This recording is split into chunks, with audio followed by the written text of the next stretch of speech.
అక్కడ నిల్చో. అరే నిల్చో అమ్మా, పిల్లలు పోయిండ్రు. సరే సారు ముంగట గట్లనే నా ప్రవర్తించేది? దిమాకు ఉండొద్దు. అధికారుల దగ్గర ఆచితూచి మర్యాదగా మాట్లాడాలి. అది కూడా తెలియదా? సార్ ముందే పరేషాన్లున్నాడు, నువ్వు ఇంకా పరేషాన్ చేయకు. సార్ అసలే మంచోడు కాదు, గమ్మునుండు. హెడ్డో సార్ పాప పెళ్లికి మేకలెన్ని పడతాయి, గొర్రెలెన్ని పడతాయి? సార్ ఎస్ఐ గారు కూతురు పెళ్ళంటే ఏం సార్? 20 మేకలు 20 పొట్టేలు తెగాల్సిందే. అప్పుడే సార్ పెళ్ళంటే కిక్ ఉండేది. అంతేనంటావా? అవును సార్, ఎస్ఐ గారు కూతురు పెళ్ళంటే మాటలా మజాకా? అయ్యా మా గోడు వినడయ్యా, మీ దండం పెడతాను. నా కూతుర్లు కనపడక ఈ ఆటకు 2 రోజులైందయ్యా. నసేంట్రా బాబు. హెడ్డో సార్. ఏందో విషయం కనుక్కో. అలాగే సార్. ఇందుకీ మీ కూతుర్లు ఏం చేస్తుంటారు? నా కూతుర్లు గొర్రెలు కాస్తారయ్యా. నాకు గొర్రెలు మేకలు ఉన్నాయ్యా. ఓ ఏమాత్రం ఉన్నాయి?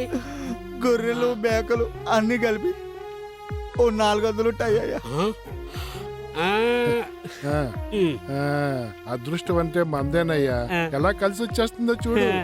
చికెన్ సాయిపిస్తున్నాడు, ఆ. మటన్ మన ముందే ఉంది.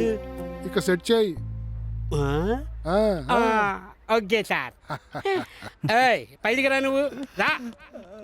రమ్మన్నాను కదా, వచ్చేయ్. నేను చూసుకుంటానన్నాను కదా, ఎందుకు కంగారు పడతావు? ఇగో సార్ కూతురు పెళ్ళి ఉంది, 20 మేకలు 20 పొట్టేళ్ళు. నీవు కాదనుకో, మొత్తం నేను చూసుకుంటా. ఏంటి అర్థమైందా? అయ్యా నాకేం అర్థం కాలేదయ్యా. మరీ ఇంత అమాయకంగా ఉంటే ఎలాగయ్యా? పోలీస్ స్టేషన్ లో పని కావాలంటే ఉట్టి చేతులు ఊపుకుంటూ రావడం కాదయ్యా. వచ్చేటప్పుడు బరువుతో రావాలి, లేదా బాగా బలిసినోడితో రావాలి. అప్పుడు గాని పని అవ్వదు. ఇదిగో ఆ మేకలు పొట్టేలు తెచ్చాయి, నా మాట నమ్ము. ఇదిగో ముందు నీ పని అవ్వాలంటే ఆయన పని అవ్వాలి కదా. ఆయన పని కాకుండా నీ పని చేయలేడు కదా. తెలుసుకోండి అయ్యా, తెలుసుకోండి.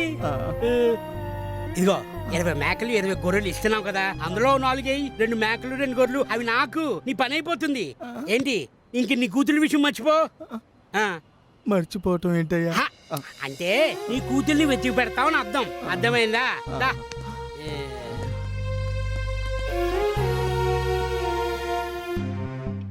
సరే కంప్లైంట్ రాసుకున్నాను. ఎస్ఐ గారు చెప్పారు కదా, ఆ పని చేయండి. మీరు ఎంత త్వరగా చేస్తే అంత స్పీడ్గా మీ పని అయిపోతుంది. ఓకేనా? వెళ్ళి ఆ పని తొందరగా చేయండి. అట్లాగేనయ్యా. సరే సరే. అట్టాగేనయ్యా, దండాలు.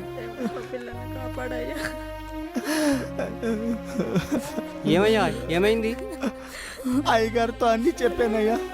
మేము చూసుకుంటాము, మీరు పోండి అన్నారయ్యా. అంత మాట్లాడాలి.